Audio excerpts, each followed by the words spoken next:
야고보서 4장 5절 말씀입니다. 우리 같이 읽겠습니다.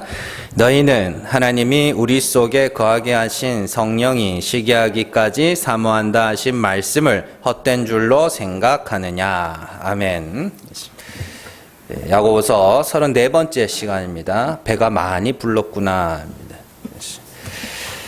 사람들은 자기가 가진 것들의 가치를 알지 못하는 경우들, 또 잊어버리는 경우들이 많이 있습니다. 너무 익숙해서, 혹은 진가를 알지 못해서, 혹은 너무 가까이에 있어서 내가 가진 것들의 가치를 알지 못하고 마구 말하고 마구 대하는 것들을 우리가 너무 쉽게 볼 수 있습니다. 가장 흔하게 볼 수 있는 게 부부 관계죠.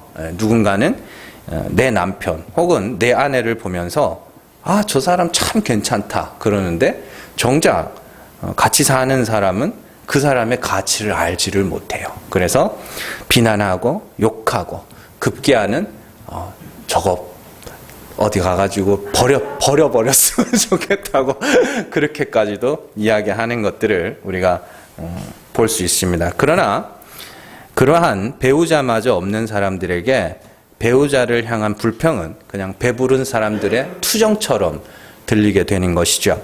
또 불임으로 인해서 자식을 낳아본 적이 없는 여인에게 누군가가 자식 때문에 겪는 그 불편함 또 어려움들을 토로한다면 그 불임 여성은 그렇게 이야기를 해요. 그런 애라도 하나 낳아봤으면 좋겠다. 그런 이야기를 하기도 합니다. 이처럼 인간들은 너무 익숙해서 너무 가까이에 있어서 그 진가를 알지 못하는 경우가 굉장히 많습니다. 사람도 마찬가지고 물건도 마찬가지고 또 특별히 요즘 같은 경우에는 이 자유라는 거, 정치적 자유라는 거 굉장히 많이 사실은 이 전쟁을 전후 세대들이 이제 다 이렇게 돌아가시기 시작하면서 그 자유라는 것의 가치를 잃어버린 경우들이 굉장히 많죠. 그래서 홍콩에서 집회할 때 중국 막 데모하고 그래서 막 중국 경찰 들어오고 난리 났었잖아요. 그때 벽에 이제 홍콩 기술대학인가 하여튼 거기 벽면에 쓰인 게 있어요. Freedom is not free. 그래서 자유는 공짜가 아니다. 목숨 걸고 지켜야 되는 거다.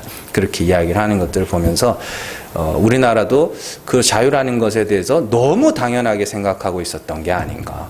그래서 지금 이게 어떻게 보면은 사회주의 실험 같은 거예요. 그래서 요즘에는 이사를 가잖아요. 이사를 가면 이렇게 투기지구 이런 데로 이사를 가면 왜 이사를 왔으며 무슨 돈으로 이사를 했는지 그걸 다 구청에다 기록을 해서 써내야 돼요. 그게 사회주의 실험이에요. 자유가 없는 거예요. 원래 그런 거 없었거든요. 근데 그렇게 하나씩 자유라는 것들을 쳐나가고 있는 거예요. 그래서 이런 마스크 같은 것들도 그럴듯한 명분을 갖고 쓰고 안 쓰면은 국가가 제재하기 이전에 사람들끼리 서로 뭐하게 만들어요. 신고하게 만들고. 그리고 교회 같은 것들도 마찬가지입니다. 교회들도 제가 조금 알아봤더니 지금 시설 폐쇄 당한 교회들이 전국에 꽤 됩니다. 그래서 왜 그러냐? 그냥 정부에서 기관에서 나와서 무작위로 하는 게 아니에요. 동네 사람들이 신고하는 거예요. 신고해서 그러면 신고하면 기관에서 나와서 보고 폐쇄시키고 이런 식이에요. 그래서 우리 교회는 관심이 없어. 너무 좋아. 그런데 누군가가 와서 이렇게 사진을 찍어가고 여기 방역 지침 제대로 안 지킨다 신고하면 구청에서 나와요. 그런 식으로 이렇게 하더라고요. 그래서 그런 식으로 자유라는 것들이 하나하나 이렇게 빼앗겨 가는 것이죠. 그래서 그런 것들 너무 익숙했으니까 그동안.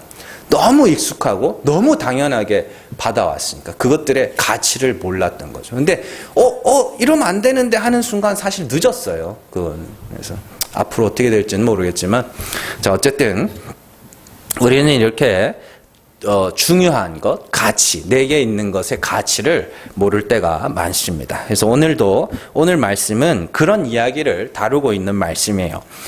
사실 오늘 말씀은 성경의 난해 구절 중에 하나입니다. 많은 사람들이 제대로 읽어내지 못하고 있다는 말이죠. 읽어내질 못하니까 제대로 이해할 수도 없고 제대로 이해하지 못하니까 엉뚱한 결론에 이르게 되는 것이죠. 그래서 끼케야 뭐 하나님이 우리를 얼마나 사랑하시면 성령이 시게 하시겠냐 뭐 이런 그렇게 이야기를 하는데, 그래서 오늘 말씀 역시 하나하나 세분하여 해석한 다음에 전체의 흐름에서 어떤 말을 하고 있는지를 살펴보도록 하겠습니다. 먼저 우리가 살펴봐야 할 내용은 많은 사람들이 이 말씀을 어떻게 읽어내고 있는가 하는 문제예요. 한글 성경에 익숙한 사람들이 오늘 말씀을 읽을 때 두 가지 오해를 합니다. 하나는 뭐냐면 하나님이 시기하신다라고 읽는 사람이 의외로 많더라고요. 그리고 두 번째는 성령이 시기하신다 이렇게 읽어요. 그런데 상식적으로 생각을 해봐도 이 두 가지 해석 모두가 말이 안 돼요. 아니 우리가 뭔데 하나님이 시기하시고 성령이 시기하냐고요. 응? 우리는 하나님의 피조물로서 하나님이 시기하실 이유가 없어요. 전혀 없어요. 인간들이 가끔 자신들이 키우는 개나 고양이들을 보면서 부러워할 때는 있죠. 그 늘어진 팔자를 보면서. 그죠? 아유, 나도 개 팔자가 상팔자다 이러면서 나도 저렇게 그냥 팔자 편하게 살고 싶다. 개가 팔자 편하게 살고 있는 건 주인이 열심히 일을 해서 먹여주기 때문에 그 개 팔자가 상팔자인 거지. 그런 게 아니에요. 자, 그렇게 부러워하는 경우는 가끔 있지만 시기하진 않거든요. 그렇죠? 마찬가지로 대부분의 사람들이 또 하나 이야기하는 것은 하나님이 우리를 성령이 시기할 정도로 사랑하신다라고 이 말씀을 해석하는 사람들이 대다수예요. 그런데 삼위일체 교리에 의하면 이런 해석은 완전히 이단적인 해석입니다. 이단이에요. 그렇게 해석하는 사람들이 대부분인데 다 이단이에요. 그것들 그렇게 말하면 성부와 성자와 성령은 동일하신 분이며, 그죠? 같은 목적을 가지고 일하시는 분이다. 그런데 그런 삼위일체 교리를 얼마나 많은 사람들을 이단으로 몰았으면서 마치 성령과 하나님이 서로 다른 생각을 갖고 있는 것처럼 그렇게 이야기를 한다고요. 하나님하고 성령이 한 분이라면 그럼 둘이 같이 생각하는 게 같아야 되거든요. 근데 시기한다는 건 뭐예요? 생각이 다르다는 이야기 아닙니까? 그러니까 그런 해석들은 완전히 틀린 거예요. 자, 그렇다면 오늘 말씀을 어떻게 해석해야 되는가? 제가 너무 쉽게 설명을 해드릴게요. 자, 오늘 말씀의 문장을 하나하나 뜯어보면 제일 먼저 성경을 잘 보세요. 하나님이 거하게 하신 이렇게 나오죠. 5절에 하나님이 우리 속에 거하게 하신. 요건 성령을 수식하는 문장이에요. 그래서 성령이 뭐냐면 하나님이 우리 속에 거하게 하신 것이라는 말이에요. 그래서 그 관계 대명사로 이어져 있거든요. 성령은 하나님이 우리 속에 거하게 하신 것 이렇게. 그죠? 그래서 성령은 이렇게 돼 있고, 그런데 문제는 여기 보면 성령이라고 주격으로 해석되어 있는데 헬라 원어로 보면 목적격이에요. 목적격이라고요. 성령을로 해석을 해야 돼요. 그래서 이렇게 보면 너희는 하나님이 우리 속에 거하게 하신 성령을 누군가가 시기하기까지 사모했다. 이 말이에요. 뭔 말인지 아시겠죠? 누군가가 하나님이 우리 속에 거하게 하신 성령을 시기하기까지 사모했다는 거예요. 누군가가. 뭔 말인지 아시겠죠? 네. 자, 그러니까 누군가는 우리 안에 거하시는 성령을 시기하기까지 사모한 자들이 있다는 말인데, 근데 중요한 게 하나 나와요. 하나님이 거하게 하신 성령을 누군가가 시기하기까지 사모한다고 말씀하신 기록이 있다는 거예요. 잘 보세요. 5절에 너희는 하나님이 우리 속에 거하게 하신 성령이 시기하기까지 사모한다 하신 말씀을, 뭔 말인지 아시겠죠? 그러니까 구약 어딘가에, 성경 어딘가에 누군가가 그 성령을 시기하기까지 사모했다. 그 말이 있다는 거예요. 뭔 말인지 아시겠어요? 그러니까 성경 어딘가에 누군가가 지금 우리가 받은 그 성령을 굉장히 막 시기하는 마음으로 사모하는 자가 있었다는 이야기죠. 그러면 그 기록이 성경 어딘가에 있다는 말이잖아요. 그럼 성경 어딘가에 있는가? 자, 민수기 11장으로 한번 가보세요. 민수기 11장 16절에서 17절 같이 읽습니다. 여호와께서 모세에게 이르시되 이스라엘 노인 중에 네가 알기로 백성의 장로와 지도자가 될 만한 70명을 모아 내게 데리고 와 회막에 이르러 거기서 너와 함께 서게 하라. 내가 강림하여 거기서 너와 말하고 내게 임한 영을 그들에게도 임하게 하리니 그들이 너와 함께 백성의 짐을 담당하고 너 혼자 담당하지 아니하리라. 24절에서 29절입니다. 모세가 나가서 여호와의 말씀을 백성에게 알리고 백성의 장로 70인을 모아 장막에 둘러 세우매 여호와께서 구름 가운데 강림하사 모세에게 말씀하시고 그에게 임한 영을 70 장로에게도 임하게 하시니 영이 임하신 때에 그들이 예언을 하다가 다시는 하지 아니하였더라. 그 기명된 자 중 엘닷이라 하는 자와 메닷이라 하는 자 두 사람이 진영에 머물고 장막에 나아가지 아니하였으나 그들에게도 영이 임하였으므로 진영에서 예언한지라. 한 소년이 달려와서 모세에게 전하여 이르되 엘닷과 메닷이 진중에서 예언하나이다 하매 택한 자 중 한 사람 곧 모세를 섬기는 눈의 아들 여호수아가 말하여 이르되 내 주 모세여 그들을 말리소서. 모세가 그에게 이르되 네가 나를 두고 시게 하느냐? 여호와께서 그의 영을 그의 모든 백성에게 주사 다 선지자가 되게 하시기를 원하노라. 아멘. 요 이야기예요. 이 말씀의 배경을 살펴보면 이스라엘 백성들이 광야에서 고기를 먹고 싶어요. 만나 먹고 못 견디겠다. 고기를 달라. 막 이렇게 하면서 막 모세에게 찾아와서 원망합니다. 이에 모세가 하나님께 구해요. 고기 먹고 싶다는데 어떡하죠? 그렇게 구하니까 하나님이 그래? 그러면 내가 한 달 동안 고기를 냄새도 맡기 싫을 만큼 먹여줄게. 그렇게 이야기를 해요. 그러면서 동시에 모세가 백성들이 자기에게 찾아와서 한탄하는 것을 내가 너무 감당하기 어렵습니다. 그렇게 이야기를 하자 하나님이 그래? 그러면 장로를 70명을 세워라. 70인의 장로를 세워라. 그리고 너에게 임한 성령을 그들에게도 줄 거야. 그렇게 이야기를 합니다. 그때 모세가 70인의 장로를 세우고 성막이에요, 성막. 성막에 둘러 세우자 하나님의 영이 70인의 장로에게 임해요. 그런데 장로들에게 임하자, 성령이 임하자 그들이 뭘 하냐면 예언을 하기 시작합니다. 그런데 하다가 어떻게 돼요? 다시는 하지 않아요. 그러니까 잠깐 예언을 하다가 이제 안 한 거예요. 그런데 그 중에 엘닷과 메닷이라는 사람이 무슨 이유에선지 그 장막까지 나가지 않고 자기 진영에 있었어요. 자기 진영에 있었는데 그 사람들에게도 성령이 임하는 거예요. 그래서 그들이 성막에 있지 않았는데도 막 예언을 하고 있는 거예요. 그러니까 여호수아가 모세에게 가서 쟤들 좀 말려주세요.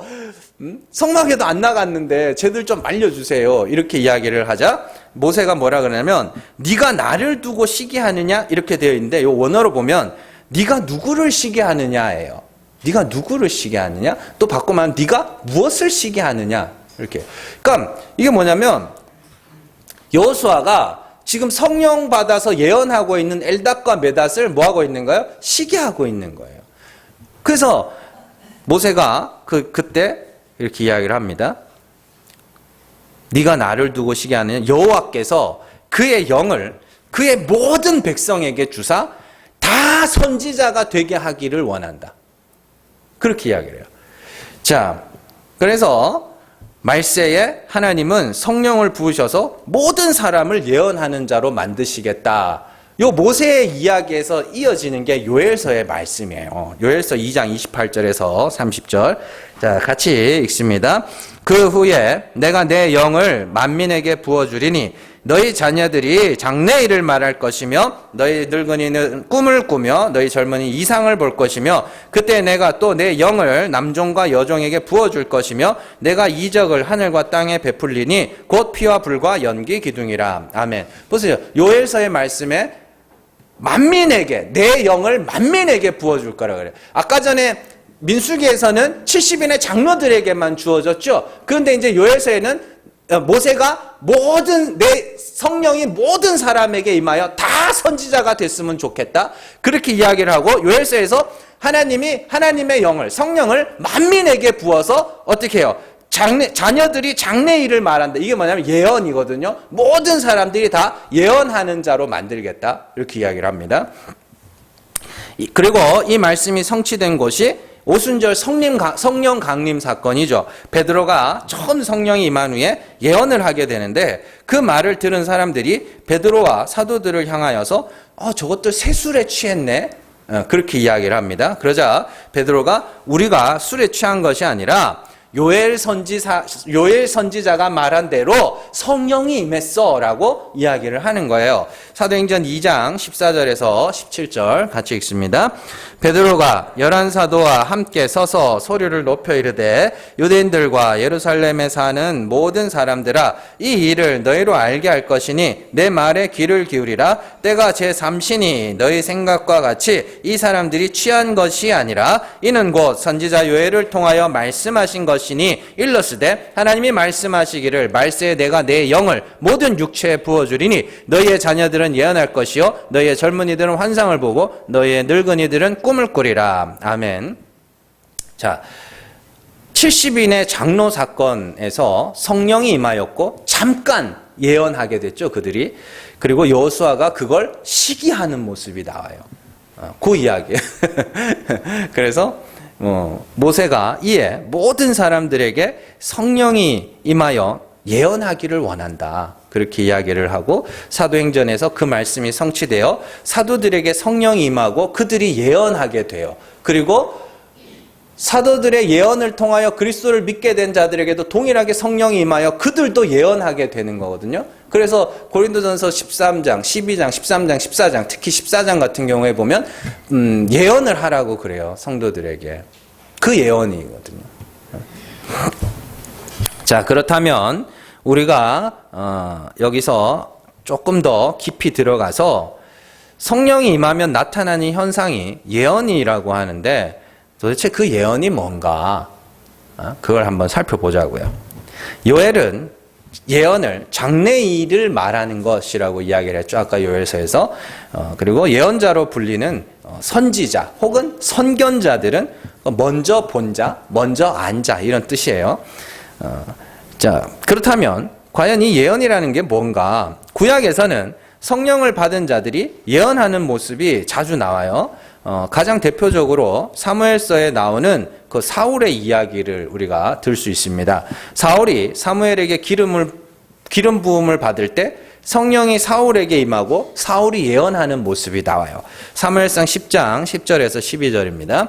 같이 읽습니다. 그들이 산에 이를 때에 선지자의 무리가 그를 영접하고 하나님의 영이 사울에게 크게 임함으로 그가 그들 중에서 예언을 하니 전에 사울을 알던 모든 사람들이 사울이 선지자들과 함께 예언함을 보고 서로 이르되 기스의 아들에게 무슨 일이 일어났느냐 사울도 선지자들 중에 있느냐 하고 그곳에 어떤 사람은 말하여 이르되 그들의 아버지가 누구냐 한지라. 그러므로 속담이 되어 이르되 사울도 선지자들 중에 있느냐 하더라. 이렇게 됐죠. 사무엘에게 기름 부음을 받을 때 사무엘이 미리 말해요. 너 성령 임하게 될 거다. 그리고 예언하게 될 거다. 그렇게 이야기를 해요. 그래서 그 징조가 응하여 성령을 받아 예언하는 사울이 예언하는 모습이 나오고 그 모습을 본 사람들이 야 사울도 선지자 중에 있냐?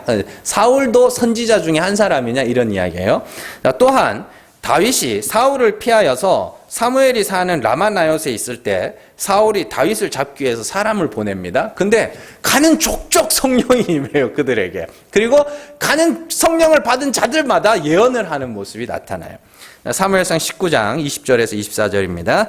자, 같이 읽습니다. 사울이 다윗을 잡으러 전령들을 보냈더니 그들이 선지자 무리가 예언하는 것과 사무엘이 그들의 수령으로 선 것을 볼 때에 하나님의 영이 사울의 전령들에게 임하매 그들도 예언을 한지라. 어떤 사람이 그것을 사울에게 알림해 사울이 다른 전령들을 보냈더니 그들도 예언을 했으므로 사울이 세 번째 다시 전령들을 보냈더니 그들도 예언을 한지라. 이에 사울도 라마로 가서 세구에 있는 큰 우물에 도착하여 물어 이르되 사무엘과 다윗이 어디 있느냐? 어떤 사람이 이르되 라마나요스에 있나이다. 사울이 라마나요스로 가니라. 하나님의 영이 그에게도 임하시니 그가 라마나요스에 이르기까지 걸어가며 예언을 하였으며 그가 또 그의 옷을 벗고 사무엘 앞에서 예언을 하며 하루 밤낮을 벗은 몸으로 누웠더라. 그러므로 속담에 이르기를 사울도 선지자 중에 있느냐 하니라. 아멘.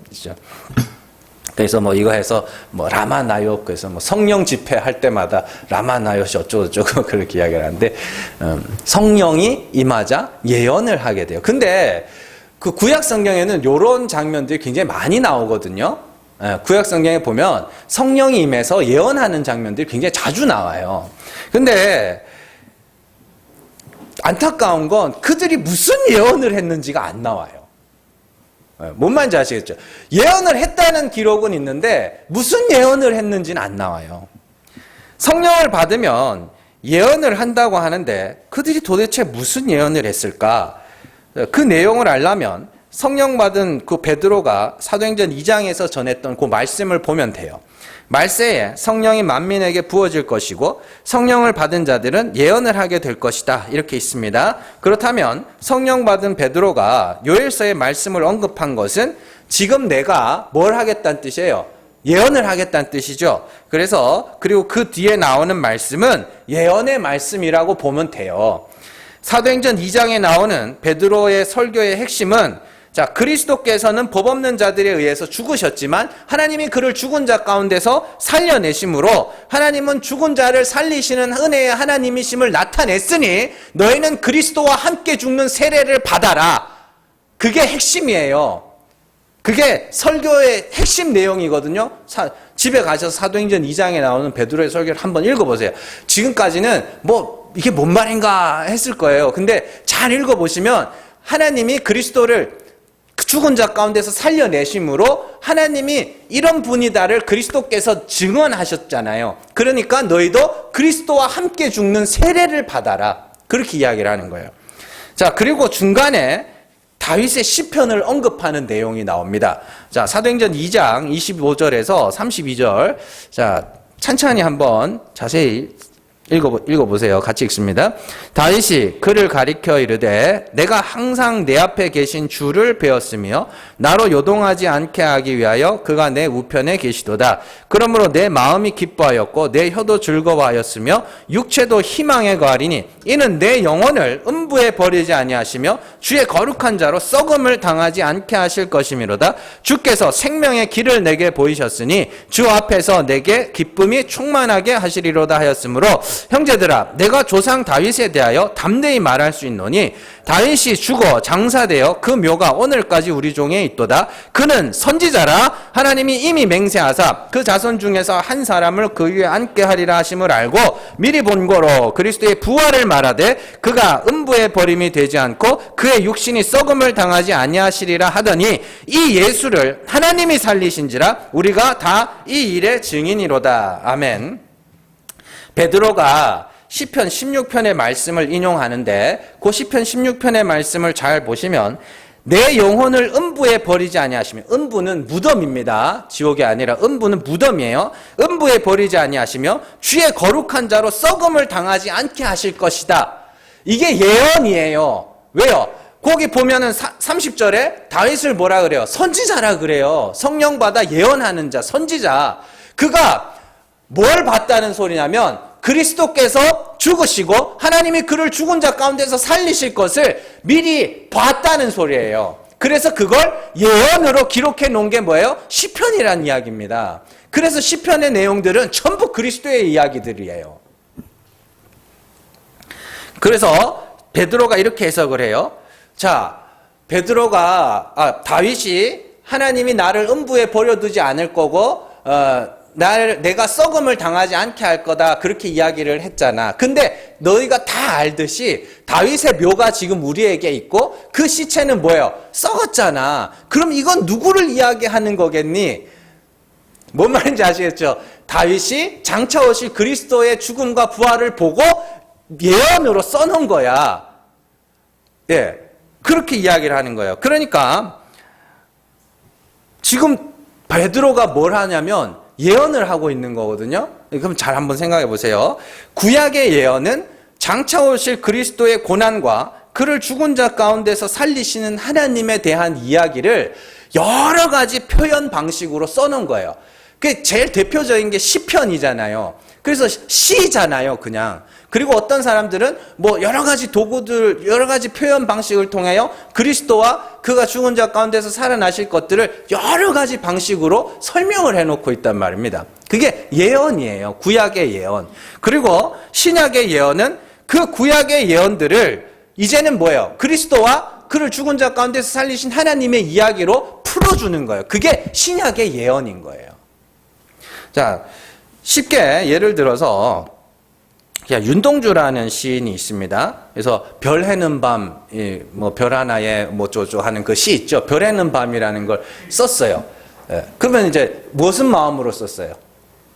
자기가 지금 타향에서 지금 죽어가고 있는 중에 있거든요. 그러니까 고향에 있는 어머님을 그리워하면서 그걸 시를 썼단 말이에요.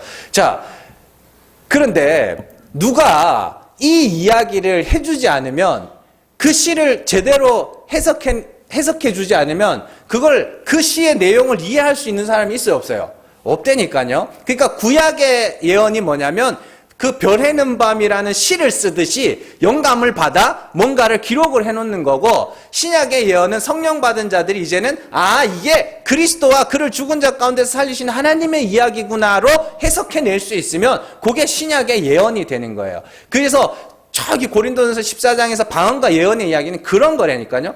구약 성경을 펼쳐놓으면 이게 뭔 말인지 어떻게 아냐고. 그냥 사람의 이야기, 이스라엘의 역사 이야기 이렇게밖에 못 보죠. 그런데 그걸 통하여 이게 그리스도와 그를 죽은 자 가운데서 살리신 하나님, 그리고 그리스도를 믿는 자들도 죽여서 살려내신 그 하나님에 대하여 쓰고 있는 거구나라고 읽어낼 수 있으면 그게 예언하는 거예요.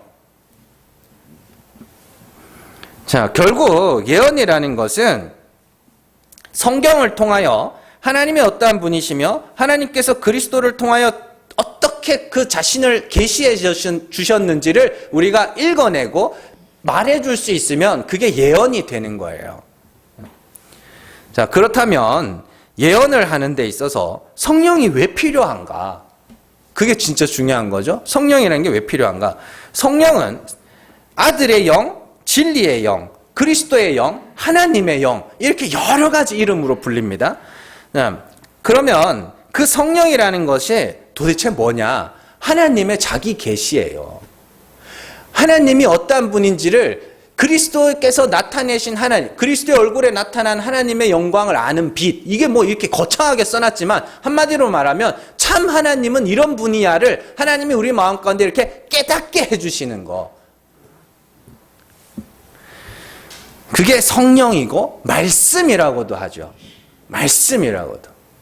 좀 이따 우리가 살펴보겠지만 하나님이 우리 마음 가운데 뭘 심어 놓으셨다 그래요? 진리의 말씀을 심어 놓으셨다. 1장에서는 그렇게 이야기하고 4장에 넘어와서 너희 안에 거하게 하신 성령이라고 부른다니까요. 그걸. 그래서 말씀이 힘이 있다는 건 제가 자주 설명드렸죠. 말씀대로 되는 거예요. 우리가 죽은 자를 살리시는 하나님이심을 하나님이 우리에게 깨닫게 하심으로 그 하나님이 그렇죠, 그런 분이군요 라고 믿게 되었을 때, 영접하게 되었을 때, 그러면 그 말씀이 우리 안에 열심히 일을 하여 우리를 반드시 어떻게 해요? 죽여서 살려낸다. 그게 말씀의 일이란 말이에요, 그게. 자, 그러면 성령을 왜 이렇게 여러 가지 이름으로 불리는가? 참 하나님은 그리스도께서 우리에게 나타내셨죠. 그죠? 그렇기 때문에 그리스도의 영이라고 부르는 거고, 그리고 참 하나님을 우리가 진리라고 부르잖아요. 그래서 진리의 영이라고 하는 것이고, 또 하나님이 스스로를 나타내신 것이기 때문에 하나님의 영이라고 하는 것이고, 그 성령은 아들에게만 주어지는 것이기 때문에 아들의 영이라고도 부르는 거예요. 자, 갈라디아서 4장 6절에서 9절입니다. 자, 같이 읽습니다. 너희가 아들이므로 하나님이 그 아들의 영을 우리 마음 가운데 보내사 아빠 아버지라 부르게 하셨느니라. 그러므로 네가 이후로는 종이 아니요 아들이니 아들이면 하나님으로 말미암아 유업을 받을 자니라. 그러나 너희가 그때에는 하나님을 알지 못하여 본질상 하나님이 아닌 자들에게 종노릇하였더니 이제는 너희가 하나님을 알 뿐 아니라 더욱이 하나님이 아신 바 되었거늘 어찌하여 다시 약하고 천박한 초등학문으로 돌아가서 다시 그들에게 종노릇하려느냐. 아멘. 자, 6절 말씀을 잘 보시면 너희가 아들임으로 하나님이 그 아들의 영을 우리 마음 가운데 보냈다. 이렇게 돼 있죠. 그러니까 아들의 영은 누구에게? 아들에게 주어진다는 겁니다. 그러면 그 아들은 언제 정해졌어요? 창세 전에. 그래서 창세 전에 택하신 자들에게 아들의 영이 부어진다고 그러는 거예요. 뭔 말인지 아시겠죠? 아들임으로 아들의 영이 주어진다는 건 아들됨이 먼저라는 소리예요. 그리고 성령을 받으면 어떤 일이 일어나는지를 8절과 9절에서 잘 기록해 놓고 있습니다. 8절에 보시면 그러나 너희가 그때가 언제예요? 아들의 영을 받기 전에 종으로 살아갈 때 그때에는 어땠다 그래요? 하나님을 알지 못했다 그래요. 그리고 9절에 이제는 뭐라 그래요? 하나님을 알 뿐 아니라. 그러면 성령이 오셔서 제일 먼저 하신 일이 뭐예요? 그때에는 우리가 하나님을 알지 못했지만 이제는 우리가 하나님을 알게 됐다는 소리예요. 그러면은 그때 성령 받기 전에 아들의 영을 받기 전에는 그들이 하나님을 몰랐어요? 하나님을 몰랐냐고요? 참 하나님을 몰랐지 가짜 하나님들은 알고 있었다니까요. 그래서 보시면은 8절에 너희가 그때에는 하나님을 알지 못하여 본질상 하나님이 아닌 자들에게 종로로 됐다. 본질상 하나님이 아닌 자들이 뭐냐면 참 하나님이 아닌 거, 가짜 하나님. 어떤 모양이든 세상에 신이라 부르는 많은 것들이 있다고 그러잖아요. 그 가짜 하나님에게 종로로 타여 율법을 섬기고 내가 신을 위하여 뭔가를 열심히 행하겠다? 그러고 있었다는 거예요. 그러나 이제는 내가 하나님을 알았어. 그렇게 이야기해요. 그리고 또 재미있는 게 그렇게 아들의 영을 받으면 우리에게 고난이 있을 거라고 이야기를 합니다. 로마서 8장 14절에서 18절입니다. 같이 읽습니다. 무릇 하나님의 영으로 인도함을 받는 사람은 곧 하나님의 아들이라. 너희는 다시 무서워하는 종의 영을 받지 아니하고 양자의 영을 받았으므로 우리가 아빠 아버지라고 부르짖느니라. 성령이 친히 우리의 영과 더불어 우리가 하나님의 자녀인 것을 증언하시나니 자녀이면 또한 상속자 곧 하나님의 상속자요 그리스도와 함께한 상속자니 우리가 그와 함께 영광을 받기 위하여 고난도 함께 받아야 할 것이니라. 생각하건대 현재의 고난은 장차 우리에게 영광과 좋게 비교할 수 없도다. 아멘. 보시면 그 15절 말씀 너희는 다시 무서워하는 종의 영을 받지 아니하고 양자의 영을 받았으므로 우리가 아빠 아버지라고 부르짖느니라. 이렇게 돼 있죠. 앞에 갈라디아서 4장에 보시면 어떻게 해요? 4장 6절 너희가 아들임으로 하나님이 그 아들의 영을 우리 마음 가운데 보내사 아빠 아버지라 부르게 하셨느니라. 똑같은 말씀이에요. 똑같은 말씀. 자, 그런데 성령의 인도하심을 받으면 그 아들의 영의 인도하심을 받으면 어떻게 된다 그래요? 그리스도께서 받으신 고난을 우리가 고스란히 받아내게 될 것이다. 그렇게 기록되어 있는 거잖아요. 그래서 성도들에게 있어 고난은 막 피해야 할 것, 안 받아야 될 게 아니라 반드시 받아내야 되는 거예요. 뭔 말? 지금 성경이 그렇게 기록하고 있잖아요. 말씀대로 되는 거. 우리 하나님이 우리 마음에 심으신 말씀대로 여러분들이 아는 그 하나님이 하나님과 올바른 관계를 맺는 그 말씀대로. 근데 우리가 믿고 있는 그 하나님이 어떤 분이에요? 죽은 자를 살리시며 없는 것을 있는 것으로 부르시는 분이라며요. 그러면 우리가 죽은 자가 되는 고난, 우리가 없음이 되는 고난은 반드시 겪어야 된다. 그게 성령의 인도다. 성령의 인도를 받으면 여러분들이 굉장히 특별한 어떤 자가 되는 게 아니라 내가 나 스스로를 보기에 이건 진짜 하나님이 불쌍히 여기는 방법 아니면 구원 못 받을 죽을 자라는 걸 여러분들이 배워야 된다는 소리예요. 그게 진짜 고난이라니까요. 그게 십자가에 못 박히는 거 아닙니까? 마땅히 저주받아 죽어야 할 자임을 배워가는 거. 그게 성령의 인도하심이라니까요.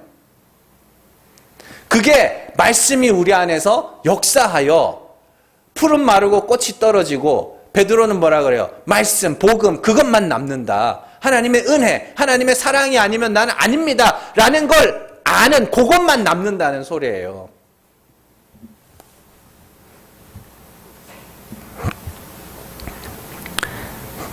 그래서 그러면 다시 예언의 말씀으로 돌아와서 예언을 하는 데 있어서 성령이 필요한 이유가 뭐예요?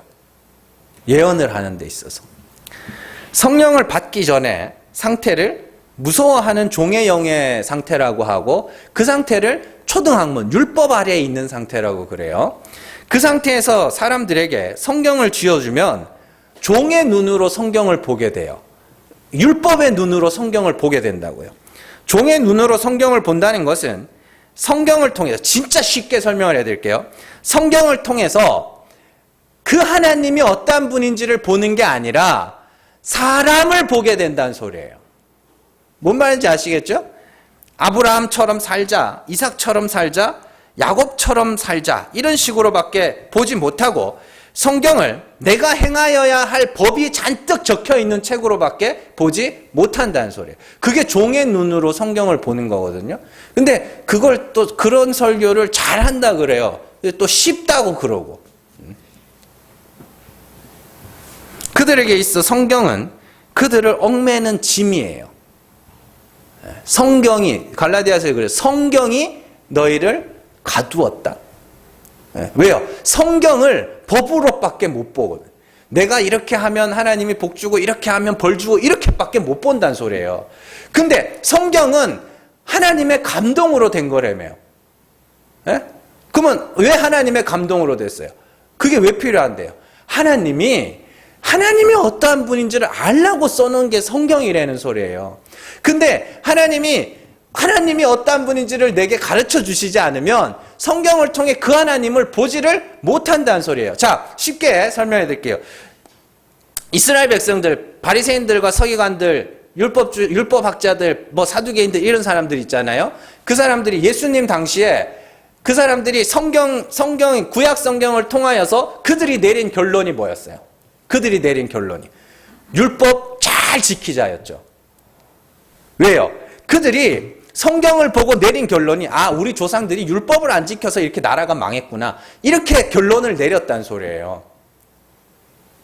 근데 성경이 뭐라고 하냐면, 예수님이 그들을 보고 뭐라고 하냐면, 너희 눈이 멀었네. 너희가 그 성경을 통하여 하나님을 보지 못하고 있구나. 사람을 통하여 사람에게서 교훈을 받고 있었구나. 그렇게 이야기합니다. 그래서 어디를 펼쳐도 지켜야 할 것, 본받아야 할 것, 행해야 할 것들로 가득 차 있는 거예요, 성경이. 그러나 성령, 참 하나님을 아는 지식을 받은 자들에게 있어 성경이라는 것은 더 이상 법이 아니라 하나님이 이런 분이구나, 하나님이 진짜였네, 알고 봤더니 하나님이 이런 분이었구나로 보이게 된다는 소리예요. 자, 우리가 어떤 사람을 모를 때, 그냥 대충 알 때, 그죠? 그때는 그 사람들이 하는 행동과 말, 그런 걸 이해를 잘 못해. 왜 저 사람이 저런 행동을 할지, 왜 저 사람이 저런 말을 할지 잘 몰라요. 근데 이제 그 사람이랑 이야기를 해보고 대화를 해보고 이제 그 사람에 대해서 알게 됐어요. 어떻게 살아왔는지, 어떤 상황에 있고 어떤 형편인지 알게 됐어요. 그러고 나면 그 사람들이 지금까지 해왔던 말과 행동들이 하나하나 뭐가 되냐면 이해가 되기 시작한다니까요. 그런 경험들이 있으시잖아요. 그래서 성령을 받은 자들이 성경을 통하여 은혜의 하나님을 기록해 놓고 있었는데, 그걸 보는 자들이 그렇게 보지를 못하더라. 그렇게 이야기하는 거예요. 그러니까 아까 전에 제가 윤동주 시인에 대해서 이야기를 했지만, 별의 는 밤, 고향에 있는 어머니를 그리워하면서 별의 는 밤이라는 시를 써놨어요. 근데 어떤 사람이 그 시를 보고 어떻게 해요? 아무 배경 지식이 없이 그 시를 보고 이 시인은 별을 되게 좋아했나 보다, 그렇게만 읽어버리면 그럼 안 되잖아요. 잘못 보는 거 아닙니까? 근데 알고 봤더니 이 사람이 일본에 유학 가 있다가 잡혀가가지고 엄청난 고통을 받다가 결국에는 죽게 됐구나. 그런 과정에서 어머니가 되게 보고 싶어하고 그리워하고 그래서 이렇게 시를 썼구나라고 배경 지식을 알고 나서 시를 보면 그게 감동들이 달라진다니까요. 그렇게 이해를 하시면 돼요. 그러니까 하나님이 어떤 분인지를 알고 나서 성경을 보면 성경이 다 그 하나님에 대하여 기록해 놓고 있는 책으로 보이게 된다. 그래서 여러분들이 그렇게 성령을 받고 나서 성경을 읽고 났더니 베드로가 시편 16편을 그리스도의 죽음과 죽은 자를 살리신 하나님의 은혜의 이야기로 읽어낸 것처럼 여러분들도 이제 그 하나님이 어떤 분인지를 저를 통해서 알게 됐잖아요. 듣게 됐잖아요. 그리고 나서 여러분들이 성경을 펼쳐서 읽다 보면 이제는 하나하나씩 그게 보이기 시작한단 말이에요. 이스라엘 백성들이 그렇게도 무상 숭배하고 계속 죄짓고 하는데도 하나님이 계속 구원해내는 그런 이야기를 통하여 하나님이 은혜의 하나님이셨구나, 긍휼의 하나님이셨구나를 여러분들이 그걸 읽어낼 수 있어야 된다니까요. 그래서 잘 봐라 하나님이 이런 분이다. 아브라함의 이야기, 우리가 뭐 제일 유명한 이야기 아닙니까? 아브라함 하나님이 75세 때 아들 준다 그랬잖아. 근데 왜 안 주셨게? 뭐 이러면서 하나님이 주셨다는 걸 알도록 하기 위해서 아브라함과 사라가 죽은 자와 같이 되었을 때 그때 하나님이 할례받게 하고, 그럼 할례는 뭐예요? 불가능의 고백 아닙니까? 그래서 불가능한 자가 됐을 때 하나님이 아들 주셨잖아. 그거 봐, 하나님은 이런 분이야 라고 읽게 된다니까요. 그러면 더 이상 아브라함은 내 눈에 보여요, 안 보여요? 더 이상 아브라함은 안 보이죠. 그래서 세상과 나는 간 곳이 없고 구속한 주만 보인다는 게 그 이야기예요. 사람이 더 이상 안 보이는 거예요. 하나님이 보이기 시작하는 거지. 아니, 길가에 가다가 요즘에는 명동이 사람이 없다 그래요. 줄줄이 폐업을 하고 공실이 그렇게도 많다 그러는데 뭐 요즘, 그러니까 한때는 가면 명동 같은 데 가면 사람이 파글파글 했잖아요. 그래서 약속을 잡았어요. 거기서 약속을 잡았어요. 그래서 이제 명동 어딘가에서 이제 보자. 그래서 이제 사람을 만나기로 하고 약속을 해서 약속 장소에 갔어요. 그 많은 사람들이 있잖아요. 그러면 이제 한 사람 한 사람 다 보기 시작하죠. 그죠? 막 이 사람인가, 여기 있나 저기 있나 해서 이 사람도 보고 저 사람도 보고 막 하다가 이제 딱 발견했어요. 저 100m 전방에서 내가 만나기로 한 사람을 딱 목표물을 발견했어요. 그때부터 주변에 사람들이 보여요, 안 보여요? 안 보인다니까요. 그렇게 이해를 하시면 돼요. 성경에 많은 인물들이 나오고 많은 이야기들이 나오고 여러 가지 막 소재들을 통하여 이야기를 하는데, 근데 그걸 통하여 처음에는 하나님을 못 봐요. 그러다가 하나님이 우리에게 성령, 진리, 하나님을 아는 빛을 심어주셔요. 그러고 나서 하나님이 이런 분이구나를 알고 나서 성경을 보면 다른 것들이 다 없어지고 하나님만 보이게 되는 거예요. 그렇게.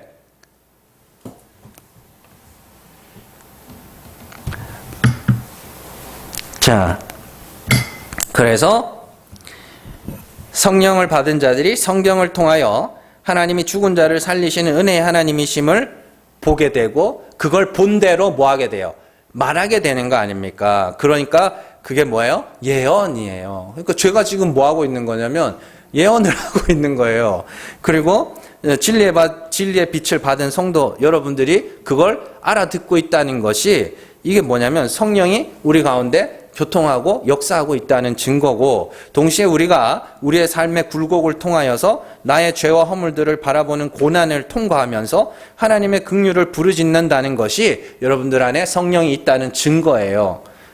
그리고 깨달은 것, 하나님이 이런 분이셨구나. 그래서 내가 이렇게 부족하고 연약한 것을 배워가면서 정말로 하나님이 나를 반드시 죽여서 살려내실 것임을 믿고 믿음으로 바라보고 이렇게 찬송하고 있다는 것 역시 뭐예요? 성령이 여러분들 안에 있다는 증거예요. 그러니까 나 성령 받았나? 안 받았나? 궁금하시면 여러분들이 하나님을 어떠한 분으로 알고 있는가? 그걸 기억을 하시면 돼요. 그러면은 여러분들이 뭐가 될 수 있어요? 선지자. 그렇게 되는 거예요. 예언하는 사람. 다른 말 안 해도 돼요. 하나님은 죽은 자를 살리시는 분이야. 그게 뭔 말인지 알아? 그래서 하나님은 택하신 자를 반드시 죽여서 살려내신다는 거야. 그래서 여러분들이 그거를 전할 수 있으면 여러분들이 뭐냐면 예언하는 거예요. 자, 오늘 말씀으로 돌아와서 야고보는 누군가가 성령을 시기하기까지 사모하는 자들이 있었다고 그래요. 그게 누구였어요? 여호수아였죠. 그리고 다른 장로들도 마찬가지입니다. 성령이 임하자 예언을 하다가 안 했다 그러잖아요. 그죠? 그러니까 그들이 사모하는 거였고, 그러나 이제 그들이 사모하고 그들이 시기할 정도로 사모하던 그 성령이 너희들에게 심어졌잖니. 그러니 그 성령을 어떻게 하라고요? 소중하게 여겨라. 그 이야기를 하는 거예요. 행간의 의미가. 그러면 왜 이 말이 나오는가? 앞서 야고보는 하나님이 우리 마음에 심어 놓으신 것이 있다 그랬습니다. 야고보서 1장 21절 같이 읽습니다. 그러므로 모든 더러운 것과 넘치는 악을 내버리고 너희 영혼을 능히 구원할 바 마음에 심어진 말씀을 온유함으로 받으라. 이렇게 됐죠. 오늘 말씀에는 우리 안에 거하게 하신 성령이라고 하고 1장 21절에서는 너희 안에 심어진 진리의 말씀이라고 해요. 같은 거예요, 이게. 참 하나님을 아는 지식, 그리고 그 지식을 따라 죽은 자 가운데서 살아나기 위하여 날마다 죽음이라는 고난을 성령의 인도하심을 따라 통과하면서 하나님의 긍휼만을 부르짖는다는 것, 그것이 어떻게 해요?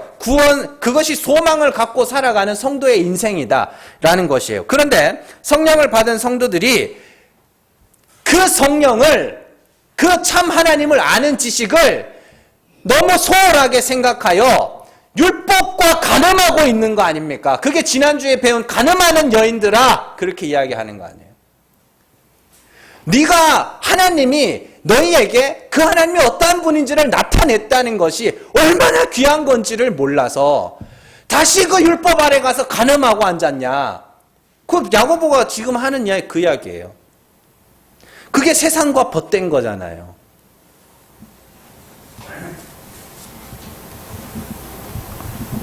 그래서 성령을 받은 성도들이 간음하여 율법 아래에서 다시 종의 삶을 살아가고 있어요. 아까 전에 갈라디아서에서도 그 말 나왔죠. 너희가 이제는 하나님을 알고 하나님도 너희를 아는 바 되었는데 어찌하여 다시 세상의 초등학문 아래로 가서 종로로 탈을 하느냐. 똑같은 이야기를 하는 거예요. 야고보나 바울이나. 아들의 삶을 살아야지. 그래서 맏아들이 누구예요? 그리스도 아닙니까? 그리스도께서 고난을 받아 죽으시고 죽은 자 가운데서 살아나시고, 그리고 그 고난 중에도 뭐예요? 입으로 그 하나님이 어떠한 분인지, 표적으로 그 하나님이 어떠한 분인지를 나타내면서 사셨잖아요. 그 아들의 삶을 살아야지. 왜 다시 초등학문 아래 가서 네가 스스로 의에 이르겠다고 그러고 있어? 그게 간음이잖아요. 세상과 벗된 거고. 그래서 성령은 참 하나님을 아는 지식입니다. 그리고 참 하나님은 죽은 자를 살리시는 은혜의 하나님이세요. 그런 성령의 인도하심을 따라 살아가는 자들은 그리스도와 함께 죽고 죽은 자를 살리시는 하나님의 긍휼하심을 소망하게 돼요. 그런데 누군가가 하나님의 살리심 말고 스스로 살아야지라고 해요.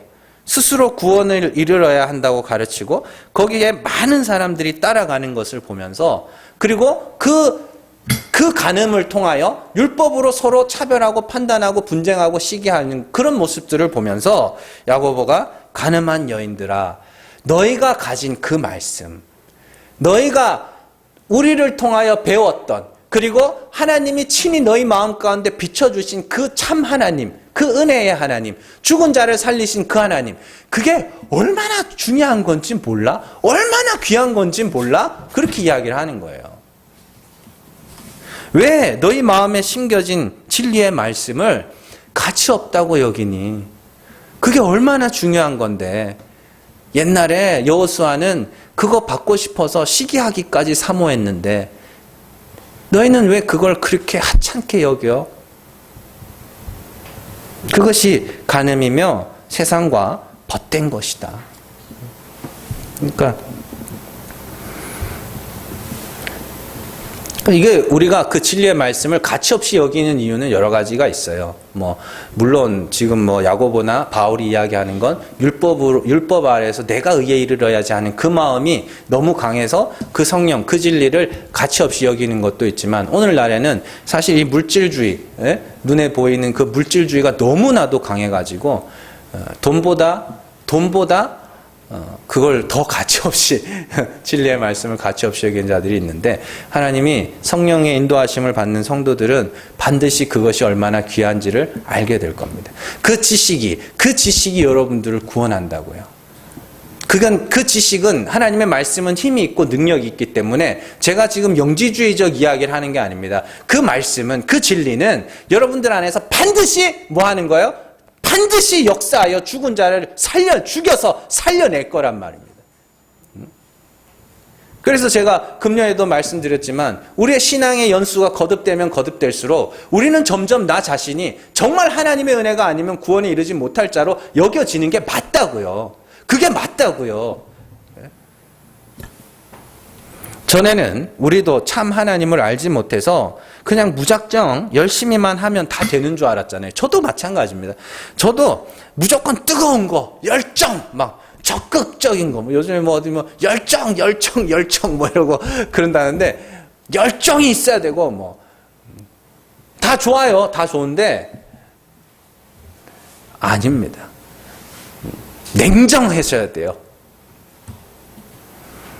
그래서 열정, 뜨거움, 뭐 적극적인 행동 양식 이런 말들이 우리의 마음을 동하게 하고 성경을 통하여 하나님을 보는 것이 아니라 하나님이 들어서 쓰신 사람을 보면서 나도 그들처럼 되기 위해서 신앙생활을 했습니다. 그러나 이제는 하나님이 어떠한 분인지를 알았고 성경을 통하여 인간들은 모두 죄인이며 그러한 죄인들을 그 크신 은혜로 건져내시는 하나님을 보게 되었고 그로 인하여 나 역시도 하나님의 은혜로 구원받아야 하는 죄인임을 배워가는 고난의 삶에 이제 접어들게 된 거예요.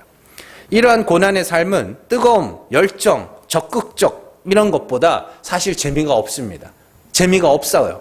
그래서 찾는 자가 적어요. 없어요. 근데 하나님이 성령을 부으셔서 끌고 가신다고요. 강제로. 그래서 성령은 살아있고 운동력이 있어서 반드시 우리를 영생 얻기 위한 고난의 길로 인도해 가시는 거예요. 그래서 아까 전에 사도행전에 보시면 생명길을 봤다 그러죠. 다윗이 시편 16편에 생명길. 그리스도께서 가신 길이 생명길이에요. 죽어서 살아나는 거. 그 고난길에서 하나님의 은혜와 사랑과 긍휼 그것만 의지하게 되고 그것만 말하게 되고 그걸 듣기를 원하게 되는 거예요. 그래서 엉뚱한 소리 하면 귀에 안 들어오는 거예요. 아, 저게 뭐야. 자, 만나를 먹은 이스라엘 백성들이 애굽의 양식을 추억하면서 했던 말이 참 굉장히 의미가 있는 말을 해요. 민수기 11장 5절에서 6절 같이 읽습니다. 우리가 애굽에 있을 때에는 값없이 생선과 오이와 참외와 부추와 파와 마늘들을 먹은 것이 생각나거늘 이제는 우리의 기력이 다하여 이 만나 외에는 보이는 것이 아무것도 없도다 하니. 아멘. 거기 보시면은 참 이게 재미있는 게 불교에서 그 많은 5가지 채소가 있습니다. 부추, 파, 마늘이 그 안에 다 포함되어 있는 거예요. 자, 근데 잘 보시면 6절에 이제는 우리의 기력이 다하여 이 만나 외에는 보이는 것이 없다 이렇게 있죠. 그러면 이 이야기를 할 때 이스라엘 백성들이 이 이야기 하기까지 뭘 먹고 살았어요? 만나를 먹고 살았어요. 그러니까 만나의 효능이 뭐예요? 기력을 빼는 거라니까요. 열정이 넘쳐서 막 펄펄 뛰게 하는 게 아니라 기력을 쫙 빼가지고 하나님의 은혜가 아니면 나는 안 됩니다. 이 자리로 끌고 가는 게 만나의 역할이에요. 생명의 양식이라 그러잖아요. 그 만나를. 그 생명의 양식의 역할이 들고 뛰게 하는 게 아니라 하나님 은혜 아니면 나 아무것도 아니네요. 그렇게 기력을 빼가는 거예요. 그러니까 재미가 없죠. 근데 하나님이 반드시 그 자리로 끌고 가신대잖아요. 그게 베드로가 예수님이 베드로에게 하신 말씀 아닙니까? 젊어서는 네가 띠띠우고 네가 원하는 대로 갔잖아.